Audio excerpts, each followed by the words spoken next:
Olá, estamos dando início a mais um programa Debates Le Monde Diplomatique Brasil, uma iniciativa do jornal Le Monde Diplomatique Brasil, em parceria com a TV PUC, com o canal universitário e com a TVT, a TV dos Trabalhadores.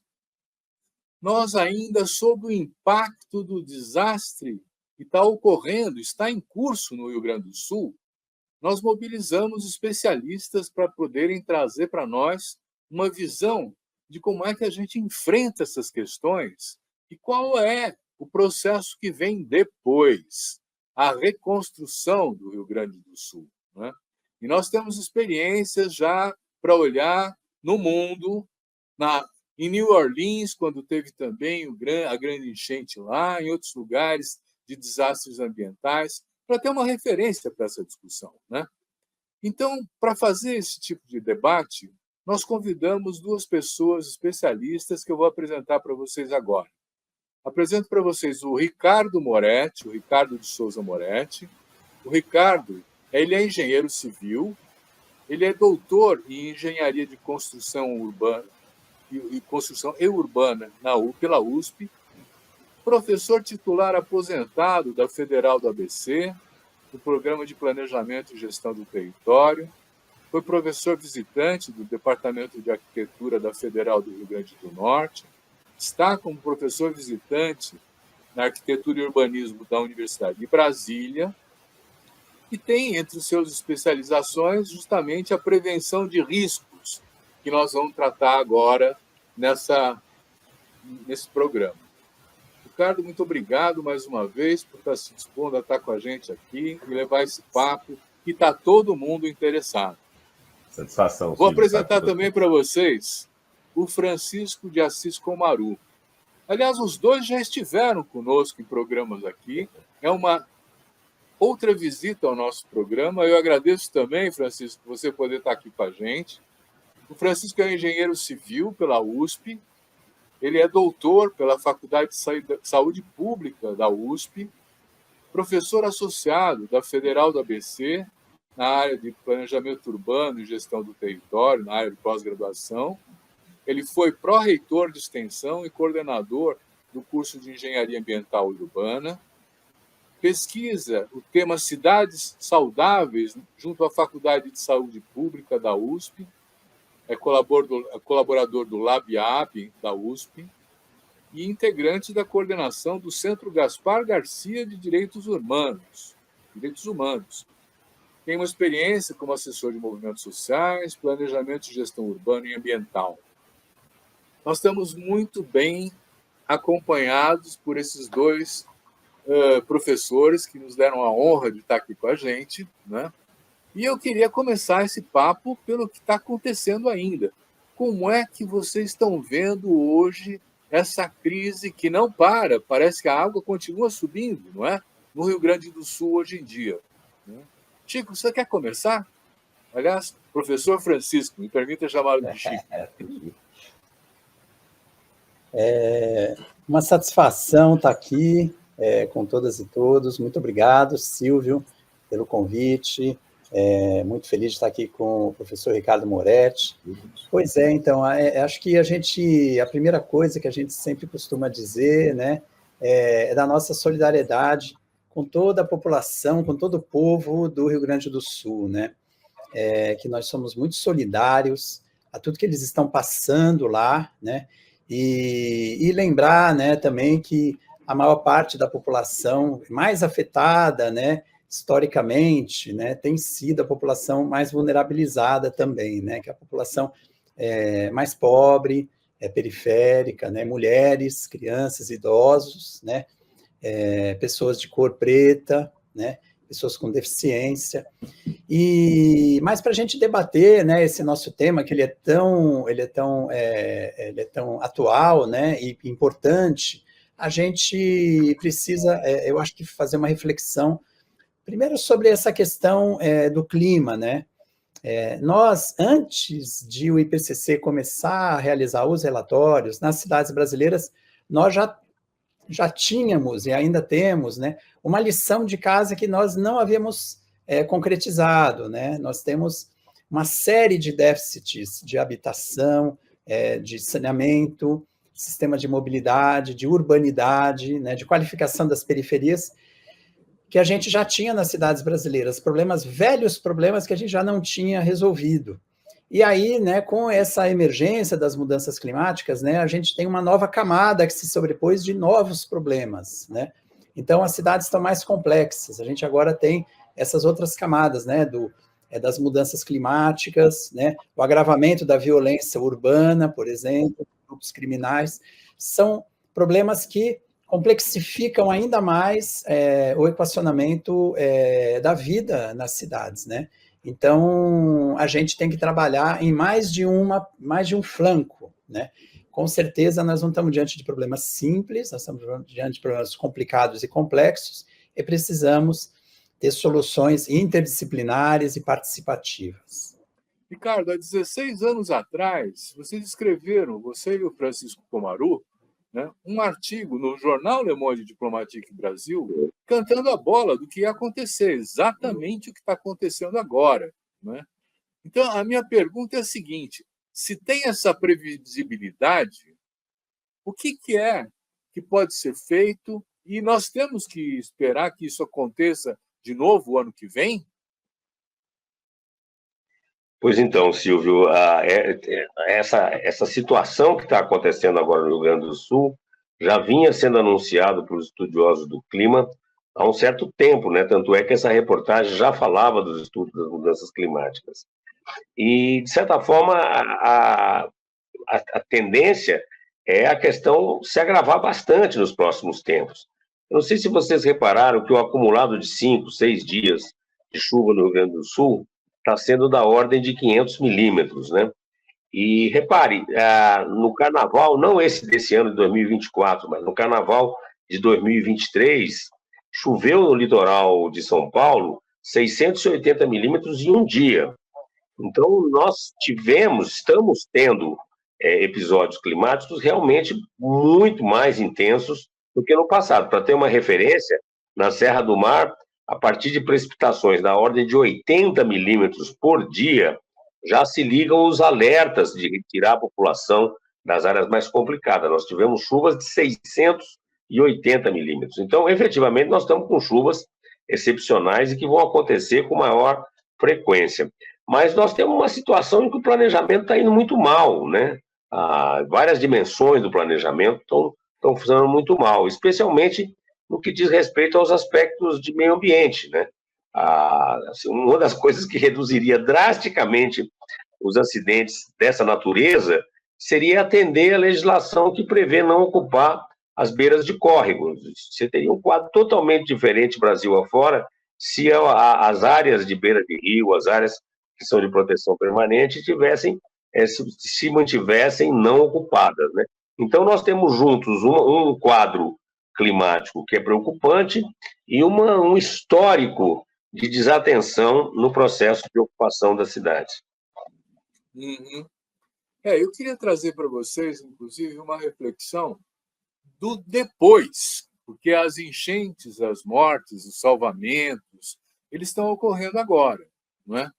Mas, ao que consta, muita coisa ficou destruída.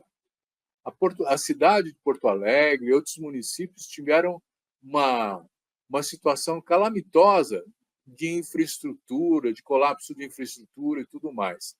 Isso me leva a perguntar: nós já vivemos no mundo situações de desastres semelhantes, como New Orleans, lá nos Estados Unidos, com aquela enchente terrível, né? Quer dizer, o que foi feito depois? Quer dizer, eu lembraria, inclusive, que vocês mesmos fazem referência a Naomi Klein, que faz uma análise, né, do que aconteceu em New Orleans e a lógica desse capitalismo, né? Chico, você não quer nos introduzir a essa reflexão? Então, Silvio, pois esse é um aspecto super importante, né, de a gente refletir, porque diante de uma tragédia, né, o que a gente percebe é que existe uma série de chamados, né, a sociedade como um todo é conclamada para uma mobilização solidária, né, super importante, para atender as pessoas que são vítimas, as famílias, né? Ao mesmo tempo em que há uma preparação para reconstrução. O que a gente tem percebido é que existe uma indústria, né, inclusive no nível internacional, né, de reconstrução, né? Reconstrução pós-guerras, reconstrução pós-terremoto, reconstrução pós-catástrofes de furacões. E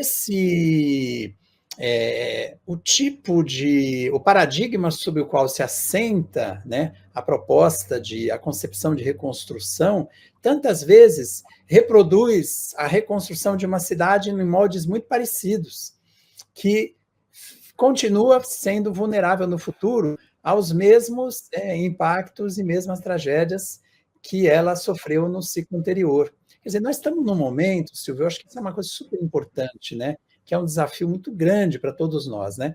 Nós temos que mudar o paradigma, né? É uma mudança de paradigma que é necessária, é uma mudança de paradigma, né, de organização social, de organização política, de concepção técnica, né, de soluções, de tipo de engenharia que a gente está falando, engenharia do século XIX, do século XX, né? E concepção de controle social, né, e democrático dessa mobilização toda de reconstrução. Quem controla todo esse dinheiro que depois é drenado para reconstruir regiões inteiras, né? E como que a gente trabalha com essa mudança de paradigma? Eu acho que isso... E quem lucra também, porque no fim tem muita empresa, muita corporação e muitos segmentos que lucram muito, como lucraram na pandemia, né? O número de bilionários aumentou com a pandemia, né? Então a gente está diante, né, de um sistema que lucra com a tragédia. A catástrofe dá dinheiro, né? Essa é uma reflexão fundamental que a gente tem que fazer também. Vamos continuar essa reflexão, Ricardo. Novos paradigmas quais, né? E como é que você vê a continuidade disso? Pois então, porque você lembra, Silvio, que se falava da indústria da seca na região semiárida do Brasil?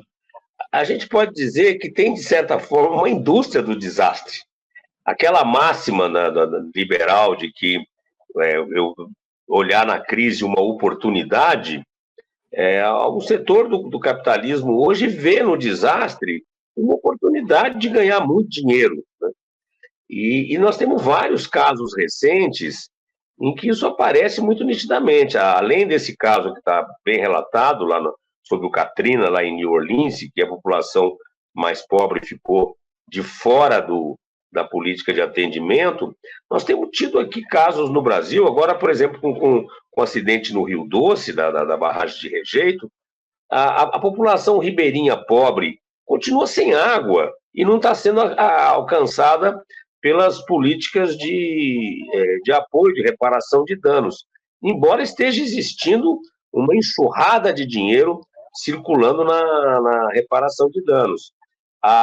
Quando você analisa, por exemplo, o caso maior, do desastre maior, que foi o lá da Braskem, lá em Maceió, e se você soma o que são as indenizações para a população que foi expulsa das suas casas por causa daquela ganância, há décadas também se sabia que aquela exploração era de alto risco em Maceió, o dinheiro que vai efetivamente para a população mais pobre, vulnerabilizada, aquela que foi prejudicada pelo acidente, é uma escala muito pequena comparada com o dinheiro que jorra numa indústria de pessoas que se aproveitam do desastre para ganhar dinheiro, né?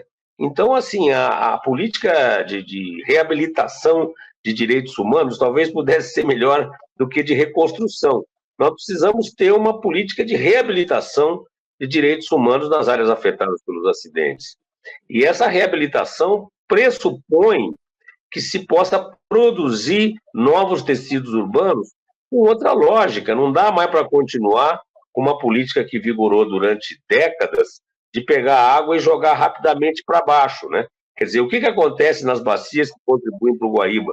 São vários rios, em todos os lugares, no campo, na cidade, uma política de rapidamente empurrar a água de chuva para baixo. Então, nós temos que ter outra concepção de gestão da água, né? Que são as soluções baseadas na natureza, são aí, já de muita década vem, né, do urbanismo de baixo impacto, né? Então, não dá para ser mais o mesmo modelo de produção de cidade. Nós temos que conseguir romper esse paradigma. Como é que rompe esse paradigma, Chico? Eu fiquei sabendo, por exemplo, que na China, em razão das próprias enchentes nas cidades, houve algumas mudanças importantes.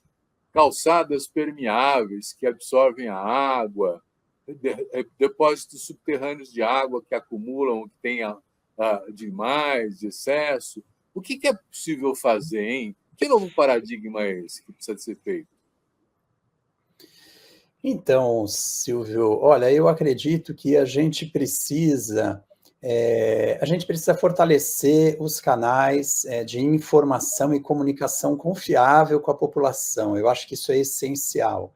Nós temos, né, um aparato científico e tecnológico suficientemente desenvolvido para que a gente possa, né, possamos nos referenciar por fontes confiáveis. E a população precisa acessar essas fontes de informação que são confiáveis do ponto de vista científico, né, técnico e acadêmico. Eu acho que isso é uma coisa essencial. Precisa ter, eu acho que uma atuação, né, importante para enfrentar, né, as fake news e a desinformação. Certamente isso está aparecendo como algo muito importante, né? Eu acho que a gente tem que também trabalhar forte com os parlamentos e também com os executivos e o judiciário na responsabilização, né, de políticos e gestores e técnicos que, tendo ciência da responsabilidade que eles têm, né, e sabendo das informações de antemão, né, passado um ano, 2, 3, 5, 6 anos, né, não tomam as providências e não realizam investimentos, né? Então, isso também é algo, ou ao contrário, vão na contramão, né, até do que deveria ser feito, né? A gente teve, né, assistimos notícias aí que o governador no Rio Grande do Sul, né, nos 6 anos em que ele está como governador, ele mudou quase 500 normas do Código Ambiental do Rio Grande do Sul, né? É uma coisa absolutamente assustadora, né? A gente vê uma notícia dessa e, ao mesmo tempo, perceber o que está passando com a população. Então, por um lado, a gente está tendo regimes de chuva muito mais intensos, como o Moretti comentou há pouco, né? A gente está tendo regime de chuvas que a gente não tinha, numa recorrência muito mais curta, né? E que a gente não tinha antigamente, né? E, por outro lado, a gente também não só não está cumprindo a lição de casa, né, como gestores políticos, né, que estão em lugares de tomar de decisão, estão, ao contrário, tomando decisões na direção contrária, né? Então, acho que esse é outro aspecto super importante, precisa ter uma responsabilização. A gente fala assim muito de responsabilidade fiscal, né? Mas a gente tem que falar de responsabilidade social, de responsabilidade climática, né? Também, daqui para frente, cada vez mais, né? E eu acho também, por fim, né, eu acho que a gente precisa também reconhecer que é importante ter um fortalecimento da democracia, né, e da participação da população, não só para os momentos da solidariedade, né, essas campanhas de arrecadação de Pix para envio de garrafa de água mineral, né, a gente se solidarizando, é tão importante essa solidariedade, mas a população também ter canais, né, participativos e democráticos, né, por exemplo, do controle social do dinheiro que está sendo destinado para essa reconstrução. Se a gente não tiver um controle social, né, em inglês é o famoso accountability, né, se a gente não tiver isso no Brasil, a gente vai estar sempre, em nome da urgência, né, passando caixas pretas, né, outras boiadas de outras formas, né, enrustidas são passadas, e a gente não vai na causa dos problemas, a gente só remedia e o ano seguinte acontece tudo de novo, né? Ricardo, eu vou fazer uma pergunta, mas antes de você responder, a gente vai fazer um intervalo e já voltamos, né? A pergunta é o seguinte: o Francisco está falando mais da questão política, da questão participativa, do controle social, não é? E, curiosamente, ele fala, às vezes as autoridades estão na contramão do que precisa ser feito, né? Então, a minha pergunta é, quer dizer, eu já entendi a questão do controle social e da participação como fundamentais, né? Mas, uma vez tendo isso, o que tecnicamente uma região inundada como essa precisa enfrentar, precisa fazer, precisa inovar? Eu vou pedir a você que pense aí para responder, e agora nós vamos a um pequeno intervalo e já voltamos.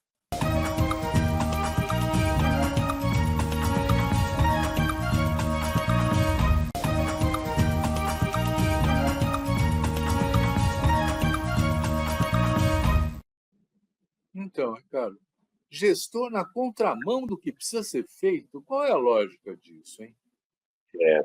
Pois então, Silvio, eu estou agora temporariamente aqui em Brasília, né? E você, quem já esteve em Brasília recentemente, deve ter visto o entorno do estádio Mané Garrincha, que foi um estádio, né, que tinha originalmente um projeto ali para que o entorno do estádio fosse todo de uma abordagem ambiental, com árvores, com fazendo um estacionamento parque, com infiltração de água, etc. e tal.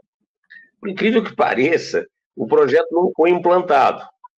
E o que aconteceu é que Brasília, que não tinha problemas aí de alagamentos, passou a ter seríssimos problemas de alagamento. É impressionante. Com chuva forte, você não tem como se movimentar em vários trechos da asa norte aqui do plano piloto de Brasília. E aí vem novamente aquela indústria do desastre, né?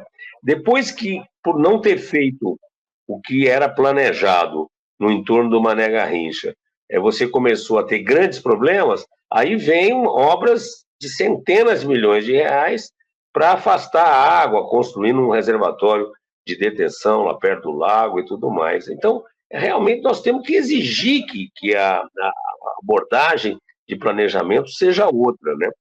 E com relação à área alagada, o que está acontecendo no Rio Grande do Sul, eu queria destacar, Silvio, que um dos grandes, entre os enormes problemas que a população está enfrentando, um dos grandes problemas é a falta de água. E desde 2007, há uma legislação, a 11.445, que prevê que deve existir planos de contingência de água, né? E, infelizmente, esses planos não foram feitos, ou foram feitos de forma absolutamente rala, inadequada, incompleta. Ninguém deu bola para os planos de contingência de água. E há coisas, Silvio, que são relativamente simples de entender. Você não pode depender exclusivamente, por exemplo, de uma fonte de energia elétrica para ter água, porque, embora a energia elétrica seja muito importante, a água é fundamental. Se não tiver água, a vida acaba. Então, por exemplo, você não pode ter um sistema de abastecimento de água cuja única fonte de energia seja a elétrica. Você tem que ter formas alternativas. Você não pode contar com água proveniente de um único manancial, porque se acontece alguma coisa nesse manancial, pode acontecer de uma cidade inteira ficar sem água. Por exemplo, eu lembrava da situação de Campinas, na época que a gente trabalhou nisso.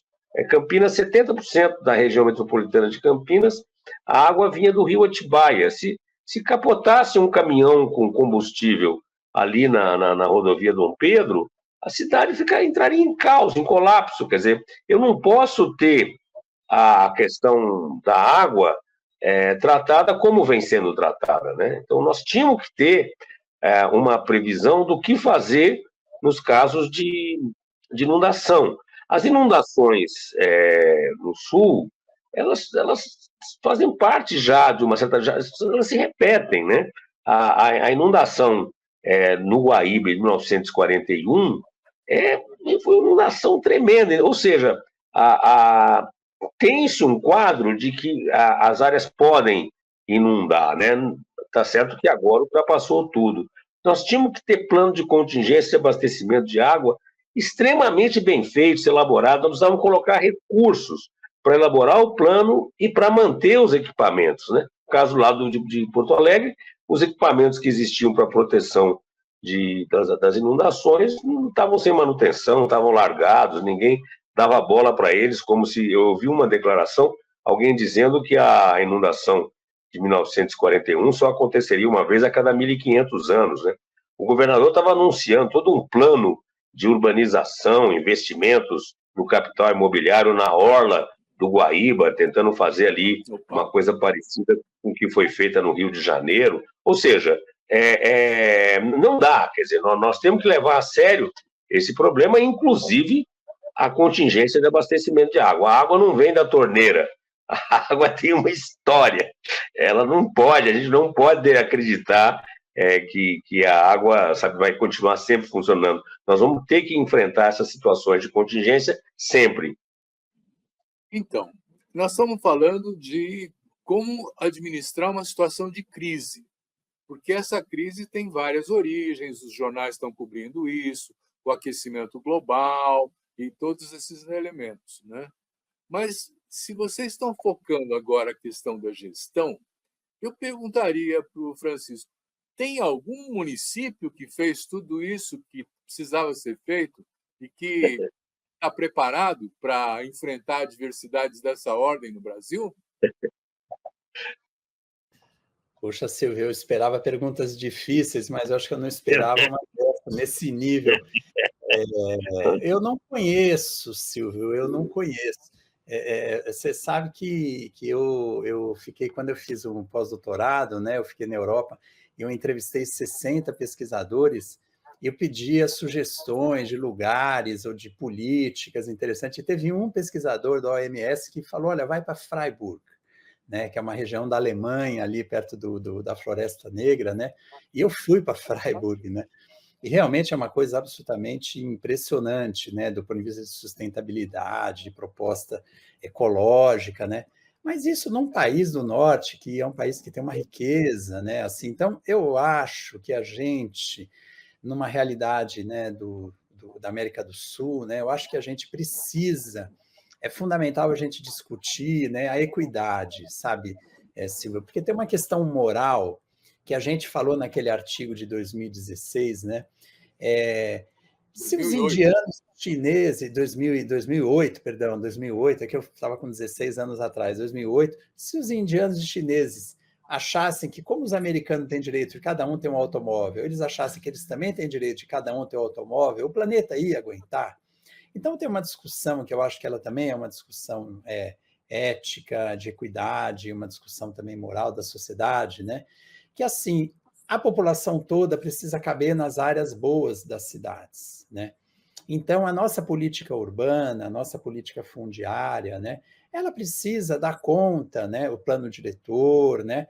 Precisa dar conta de toda a população. E aí vamos falar, por exemplo, a região metropolitana de São Paulo, né? Que a gente teria aqui muitos problemas de alagamento, mas provavelmente a gente também tem, né, um potencial gigante, muito grande, de problemas de deslizamento, né? Deslizamento de áreas que são de risco geológico geotécnico, né? Propriamente dito, assim como o Rio de Janeiro e o interior do Rio, Minas Gerais. E aí a gente está falando de uma parcela da população que ela poderia estar morando em localidades mais apropriadas e de regiões que deveriam ter muito mais investimento público em infraestrutura de drenagem, de abastecimento de água, de coleta de esgoto, né, e de manejo de águas pluviais, com construção de soluções, né, de engenharia convencional, mesclando, né, com engenharia do século XXI, né, infraestrutura verde, soluções baseadas na natureza, né, por exemplo, jardins, né, jardins drenantes, a montante, né, pequenas piscinas, mini piscinas, né, e formas de você recarregar o lençol freático, né, sem inundação, enfim. Tem uma série de soluções que a literatura técnica e acadêmica dispõe para a gente, e que a gente precisa lançar mão delas, né? Mas a gente precisa, né? De alguma forma, é muito difícil a gente falar de cidades mais preparadas para enfrentar esses problemas se a gente não discute a reforma urbana, por exemplo, que não foi feita até hoje no Brasil, né? A gente, por exemplo, né, discutir tem um limite de atuação, por exemplo, para o mercado imobiliário, em áreas que são boas e que precisa ter também habitação de interesse social, né? As áreas próximas aonde tem infraestrutura de transportes, né? Eu não falo só de São Paulo, de outras cidades também, né? Então, quando que a gente vai viabilizar, né, que a população vulnerabilizada de baixa renda possa, né, caiba dentro dos territórios que são mais apropriados para moradia, e não na extrema periferia ou nas áreas de risco geológico geotécnico ou áreas de inundação, né? Esse raciocínio vale tanto para a cidade, mas também vale para o campo, né? Também do ponto de vista dos territórios, né, rurais, a gente pode fazer, né, e deve fazer toda uma discussão de quais são as soluções mais apropriadas de uso da terra, né? Então, a gente percebe, por exemplo, que há uma incompatibilidade desse uso tão, né, específico, né, do agronegócio, por exemplo, né, para a produção de soja. A gente percebe, né, que no Rio Grande do Sul, no interior do Rio Grande do Sul, por exemplo, né, voltando a discutir a problemática do Sul, né, a gente teve nos últimos anos, né, uma exploração extremamente intensa, intensiva, né, e muito prejudicial para o bioma dos Pampas, né, as áreas, né, de alagados, as áreas de vegetação nativa, né, os fundos de vale, né, os topos de morro foram muito prejudicados, né, e a gente não teve uma agricultura apropriada, né, com princípios de agroecologia, por exemplo. A gente teve o agronegócio, né, com uma intensidade muito grande, né, de uma forma muito extrativista. Então, o extrativismo, tanto no campo como na cidade, né, essa, né, tentativa de extrair o lucro o mais rápido possível, né, dentro do marco do sistema capitalista, com as grandes empresas, grandes corporações, é algo que a gente, de alguma maneira, precisa enfrentar. A gente tem que enfrentar esse debate, se a gente quiser falar da mudança de paradigma, né? Enfrentar esse debate, mas também enfrentar uma situação onde a gente vê que o capitalismo tem o espaço que quer para explorar, não importa o que, nas cidades. Quer dizer, a gente sempre fala que tem que ter regulação, tem que ter lei, tem que ter controle, tem que ter fiscalização, mas mesmo as agências reguladoras são controladas por esses mesmos interesses do capital que quer explorar essa área, né? Quer dizer, Ricardo, você tem algum caminho para enfrentar isso? Quer dizer, como é que a gente poderia colocar o interesse público à frente do interesse dessas empresas privadas? Pois então, Silvio, você comentou das agências reguladoras, né?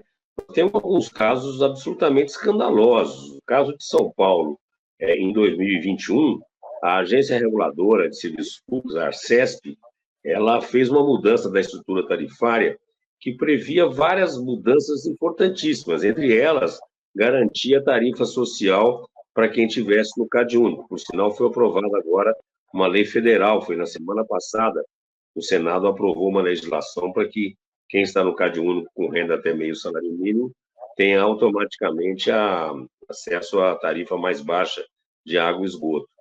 Agora, isso tinha sido aprovado em 2021 em São Paulo, por interesses diversos. Tanto a agência reguladora quanto a Sabesp não colocaram isso em prática. Isso prejudicou 4 milhões de pessoas. Assim. E a agência reguladora, no maior silêncio, simplesmente sem cobrar a Sabesp, e depois ainda vão argumentar que com a privatização eles aumentaram o atendimento. Esse atendimento estava previsto desde 2021, é um verdadeiro golpe. Então, as agências reguladoras não têm conseguido fazer o papel público que elas deveriam cumprir. Isso afeta diretamente a vida dos cidadãos. Né? Em caso de São Paulo, era previsto que, se a companhia tratar o esgoto, ela recebe pelo tratamento. Se ela só coletar, ela recebe só pela coleta. Por que isso é importante? Isso estava previsto desde 2021, porque impulsiona a companhia de saneamento a tratar os esgotos. Hoje em dia, tratar esgoto, na ótica financista da companhia da Sabesp, é mau negócio. Por quê? Ela recebe pelo esgoto que ela trate ou não, para tratar para quê? Então, é uma situação calamitosa. E, no entanto, a estrutura tarifária foi aprovado em 2021, não foi colocado em prática, e a gente não conseguiu meios de cobrar. Então, você tem toda a razão de se preocupar com as agências reguladoras. Elas são fracas, e mesmo em países de capitalismo bem mais estruturado, como o da Inglaterra, a agência reguladora de lá não conseguiu controlar a ação da empresa privatizada de saneamento. Então, quando você tem uma perspectiva de privatização do saneamento, o cabelo fica em pé, naturalmente, porque nós vamos ter uma situação, contar com as agências reguladoras é complicado, elas não estão funcionando bem nem aqui, nem nos países aí muito mais organizados, né? Você imagina isso numa situação de contingência, em que é de baixo interesse ir atrás, resolver, fazer um plano de contingência. Plano de contingência envolve investimentos, né? Nós estamos tendo aí, o Estado faz planos de saneamento para todos os municípios do Estado em meses, 2, 3 meses. Você imagina a qualidade desses planos? Nós estamos privatizando com planos feitos absolutamente na galega. Agora, uma outra coisa que eu queria comentar, Silvio, é sobre os planos de gestão de risco, né? Nós temos falado sistematicamente do risco, dos planos de risco, né? E isso porque você elabora uma análise de risco de uma região e o que tem acontecido? Embora os planos de risco prevejam obras para reduzir o risco, na prática as obras não são feitas e qual é a medida que acaba desembocando? É remover a população. Que população? A mais vulnerabilizada. Então, nessa altura, tem já um grupo grande de pessoas, inclusive o laboratório no qual o Chico está, que é o Laboratório de Justiça Territorial, junto com o Laboratório de Gestão de Riscos, que estão trabalhando, a UNB também está trabalhando, os chamados planos comunitários de gestão de risco, que é uma abordagem para que ouvir a população e, junto com ela, identificar quais são os riscos mais graves e como enfrentá-los. Porque, sabe, Silvio, com chuvas intensas como as que estão acontecendo, se você me pedir para dizer onde está seguro com uma chuva de 680 milímetros, eu teria dificuldade para dizer, porque com chuvas tão intensas assim, você tem que, inevitavelmente, conviver com o risco, né? É lógico que em alguns locais você vai ter que ter uma solução mais drástica, mas nós vamos ter que aprender a conviver com o risco, aumentando a segurança. Não vai dar para pegar e pintar de vermelhos uma área e dizer todos saiam daqui indistintamente. Vai ter que ouvir a população, vai ter que fazer planos de risco baseado numa conversa com a população. O Ministério da Cidade está hoje fazendo planos comunitários em algumas áreas, Chico Kumaru está fazendo aí no ABC, a gente está fazendo aqui na UNB, o pessoal do Rio está fazendo também, e tem mais um grupo ligado ao MTST que está puxando os planos comunitários também, e a gente acha uma experiência extremamente importante, a mudança de paradigma sobre a gestão de risco, né, colocando voz na comunidade vulnerabilizada. Muito bom. Nós vamos fazer mais um intervalo e já voltamos.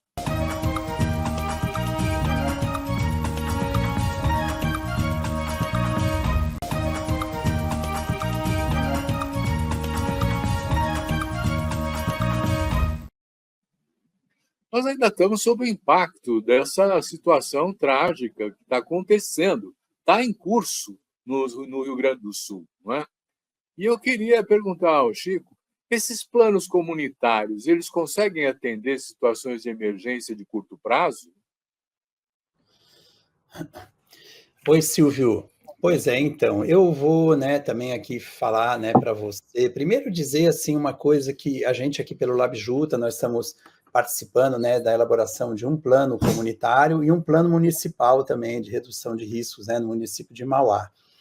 E a gente tem conversado aqui, lembrando muito da nossa querida professora Hermínia Maricato, que tem até uns stickers que os estudantes fizeram dela, dizendo assim com o dedo, não faltam planos, não faltam leis, Quer dizer, as nossas cidades estão do jeito que estão e não foi por falta de plano, por falta de lei. Então, que nós não nos iludamos com os planos, O Flávio Vilaça escreveu um livro com esse título, As Ilusões do Plano Diretor, Agora, o plano, a gente não ter plano nenhum e não planejar nada, também não é a solução, obviamente, Então, para onde que a gente, se correr o bicho pega, se ficar o bicho come, Então, em primeiro lugar, assim, acho que a gente tem uma tradição de planos que foram engavetados, planos que eram discurso, de planos né, de esvaziamento e depois de plano que não dialoga com a gestão, né, faz o plano e engaveta. Então, a gente tem que, né, envolver muitos atores, participação popular de verdade, planos mais simples também, de concepção mais simples de colocar na prática, né, e não com soluções muito complexas, mirabolantes e caras, porque fica mais difícil de depois eles pararem de pé, né. Eu acho que tem alguns ingredientes importantes. A gente também, do ponto de vista do risco, como o Moretti colocou, nós não temos uma cultura de conviver com risco, né? Tem países, né, que convivem com milhões de pessoas morando no pé do vulcão, né? Por exemplo, em Nápoles, né, na Itália, você tem, né, 2 milhões de pessoas morando no pé do Vesúvio, né? E eles, você tem países que as pessoas adquiriram uma cultura de ter que conviver com risco, né? De saber o plano de contingência, a rota de fuga, você ter uma mala pronta em casa, ter um dinheiro, todo mundo sabe o que fazer se a coisa der ruim, todo mundo sabe exatamente o que fazer, fecha tudo, tranca, apaga a luz, sai correndo, né? A gente, a gente num país que nem o Brasil, né, todo mundo fica perdido. Então, a gente tem que construir, eu acho que uma cultura de lidar, de conviver com o risco. Temos que ser mais prático na elaboração dos planos e planos participativos e mais simples. E assim, para te responder a tua pergunta, eu acho que a população, sim, ela pode, com certeza, ter um papel fundamental, né? A própria percepção do risco, né? Você conhecer os fatores de risco e as vulnerabilidades do seu próprio território, né? O professor Fernando Nogueira, que é um grande amigo nosso, né, que fundou o Laboratório de Gestão de Risco da UFABC, né, junto com o Moretti e outros colegas, ele costuma dizer, né, o maior risco que existe é o desconhecimento do próprio território, né? A gente não pode desconhecer o território onde a gente mora. A população tem que mapear o território, conhecer os lugares perigosos, conhecer os lugares agradáveis, fazer construção de mapa histórico, linha do tempo, né, da ocupação do território, e tem que exercitar a memória dos desastres anteriores que já aconteceram. Já morreu alguém aqui nesse bairro? Ah, já morreu. Como que foi que morreu? Ah, teve uma pedra que deslizou de lá de cima. E o que aconteceu com essa pedra? Então, a população, assim como na saúde, né, que o conhecimento dos fatores, né, dos fatores do processo de saúde e doença, nos livra dos males da doença, ajuda a gente a ter mais saúde, o conhecimento dos fatores de risco ajuda a gente também a escapar, né, das armadilhas. Então, com certeza é um processo que tem tudo a ver com Paulo Freire, né? Eu sei que você é um educador popular e tem tudo a ver com Paulo Freire e com educação popular. Não é só uma questão, não é só o barranco, a gente tem que olhar para as pessoas, tem a ver mais com pessoas do que com os barrancos. Olha, nós temos mais uns 5 minutos de programa, o papo vai indo, o tempo vai acabando, né? Eu queria trazer para vocês a questão das eleições municipais desse ano, né? Nós vamos ter eleições nos nossos 5.570 municípios, uma coisa assim, né? Acho que está certo o número, né? E eu fico pensando assim, o que a gente recomenda para esses novos prefeitos com base na experiência acumulada que vocês têm, né? Eu, de cara, poderia dizer assim, vamos aumentar o número de bombeiros, vamos aumentar a verba de emergência, vamos criar um sistema de aviso de enchente. Como é que é? O que vocês acham que é possível pleitear para esses novos prefeitos que eles assumam como compromisso para enfrentar situações de emergência como essa que nós estamos atravessando no Rio Grande do Sul? É para os dois, vocês podem escolher quem começa. Bom, posso começar, Chico? Pode. Bom, de primeiro, eu acho que nós precisamos retomar o orçamento participativo, né? A tomada de decisão sobre onde investir me parece fundamental.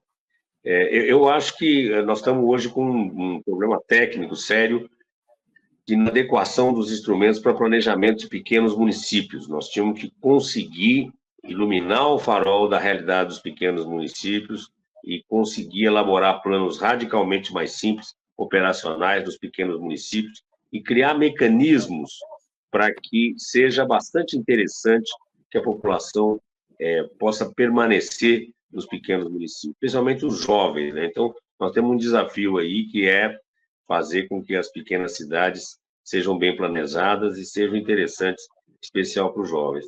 E você sabe, Silvio, nós temos hoje um gargalo de planejamento metropolitano. Nós andamos para trás no planejamento metropolitano, né? Embora nós tenhamos mais de um terço da população vivendo aí nas 20 e poucas grandes metrópoles do país, nós temos praticamente 100 estruturas de planejamento regional no Brasil que funciona. Aliás, o próprio planejamento municipal foi aprisionado pelo capital imobiliário, né? Então, o primeiro desafio era ver se ele consegue desatrelar o planejamento territorial dos interesses diretos do mercado imobiliário, né? É só ver a demolição de prédios de 12, 15 andares, prédios absolutamente bem construídos, de 12, 15 andares, sendo demolidos em nome do interesse de ali edificar novamente com coeficiente 4, 5, né, que as leis têm permitido. É um verdadeiro desastre ambiental isso. Então, conseguir desatrelar, né, do capital imobiliário e conseguir que a população volte a ter voz ativa no planejamento territorial, né? Você pode dizer que nas crises do planejamento, a última geração dos planos é o da pseudo-participação, né? Nós tivemos processos fakes de participação. Você vê várias cidades aí em que a população participa, dá várias ideias, sugestões, e na última hora aparece ali um substitutivo do mercado imobiliário, que vem a galope na paralela e entra, e é isso que vale. Então, nós precisaríamos reconstruir o planejamento. Então, o prefeito diria, ó, que tal reconstruir o planejamento territorial, hein? Sabe, começar, sabe, fazer um planejamento de fato, orçamento participativo, com as pessoas realmente tomando rédea da cidade, e como o Chico falou, né, com a cidade para todo mundo, não é a cidade para quem pode pagar, né? Nós temos vários mecanismos hoje da cidade que é só para quem pode pagar. Nós temos que ter uma cidade boa para todos, para que ela seja boa para todos, né? Quer dizer, se a gente deixa um setor fora, esse setor acaba sendo empurrado para áreas de risco, e o risco espirra para todo mundo. Então, nós temos que romper esse ciclo vicioso, Chico. Silvio. Muito bem. Nós vamos fazer um pequeno intervalo e depois vamos ouvir o Chico com as suas recomendações para os novos prefeitos.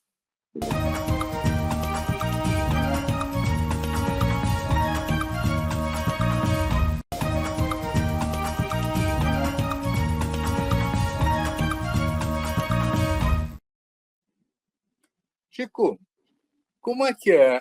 É diferente recomendações para regiões metropolitanas e para municípios pequenos e médios? Eu quero complicar um pouco para você discorrer um pouco sobre as suas recomendações.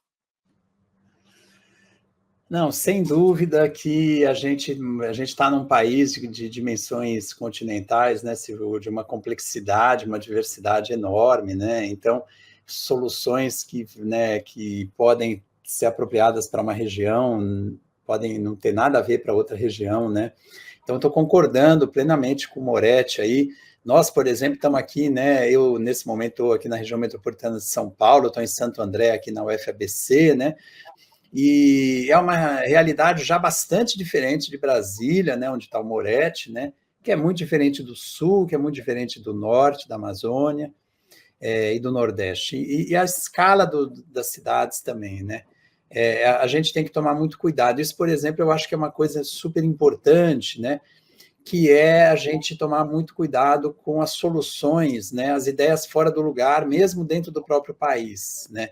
Nós que somos aqui sudestinos, né? O pessoal do Sudeste, né? De São Paulo, Rio de Janeiro, com essa mania de chegar em qualquer região do Brasil achando que está levando a caixinha de ferramentas e que vai consertar tudo. Então, a gente acha que essa é uma coisa fundamental, assim como a gente também, né, faz uma crítica decolonial em relação aos países do Norte, quando vem trazer as agendas deles aqui para nós, né? Eu acho que a gente precisa ainda falar de velhas bandeiras, porque a gente não deu conta das lições de casas antigas. Então, investir na periferia, né, a inversão na prioridade de investimento. É absolutamente fundamental que as periferias recebam investimento. Não dá para a gente conceber um prefeito que fala, um governador fala, não, eu vou trazer o centro administrativo da cidade para o Campos Elíseos. Para quê? Né? O governo do estado tem tanto prédio público já, não, eu vou requalificar, por que não requalifica os prédios públicos que tem do governo do estado, que tem um monte caindo os pedaços, por exemplo? Então, a gente tem uma deseconomia, uma irracionalidade dos governantes muito grande ainda, né? Então, eu acho que investimento na periferia, o Ministério das Cidades está certíssimo, foi criada uma Secretaria Nacional das Periferias, né? Isso é uma coisa incrível, tem uma política pública muito importante, né, para as cidades brasileiras. Os prefeitos, acho que tem que ir nessa mesma linha, se alinhar, né, e reforçar esse compromisso com as periferias que tem pouco investimento. Uma coisa que eu acho que é fundamental, aí, mas também para os parlamentos, né, é a responsabilidade, além da responsabilidade fiscal, né, é a responsabilidade social, ambiental e climática, né, que eu acho que a gente daqui para frente vai ter que, todo mundo tem que ser enquadrado, né. A gente não tem direito de né, desperdiçar água, desperdiçar energia, né, por conta das pessoas que vivem hoje e em relação às futuras gerações também. A gente tem que fazer o debate transgeracional também, né? Então, eu acho que a gente tem que ter um compromisso com a responsabilização aí da classe política, né, e dos técnicos também. E eu acho que a gente tem que fazer um investimento rápido, fundamental. A gente está falando muito de prever, de planejar, mas eu acho que as instâncias, né, de núcleos de NUPDEX, NUDEX, núcleos comunitários, né, de defesa civil, fortalecer as comunidades, os movimentos populares, né, que estão nos territórios trabalhando, né, algumas entidades que trabalham em parceria com os movimentos populares, por exemplo, de moradia, são fundamentais e têm o canal tão na capilaridade junto com o povo, né? Então, as agentes de saúde da família, né, ligadas à área da saúde, entre outros atores aí que são fundamentais, né? Eu acho que tem que ser mobilizados para dar conta dessa tarefa e a gente tem um trabalho intersetorial nas periferias, fortalecer defesa civil, né? E a gente tem que fazer investimento no serviço público, não tem jeito, as falhas que foram vistas ali no Rio Grande do Sul, né, comportas, não tinha manutenção de barragem, de comportas, algumas coisas muito elementares, né, foi tendo um processo de privatização muito pesado, né, não foi renovado o quadro de engenheiros e técnicos de órgãos de drenagem, órgãos de saneamento do Estado, né, e chegou no ponto que chegou, a gente viu situações ali que poderiam ter sido evitadas. Então, a gente tem situações que são evitáveis, e isso é muito sério, né? Então, acho que para os próximos prefeitos e para a próxima eleição, a gente discutir isso. Tem soluções complexas e caras, e tem coisas que são baratas e simples, e que salvam vidas, né? Eu acho que essa é a tônica, né, para parafrasear com Moretti, que eu sei que ele gosta muito desse tipo de criatividade, solução de engenharia simples e de baixo custo, e tem sim, isso salva muita gente. Muito bem.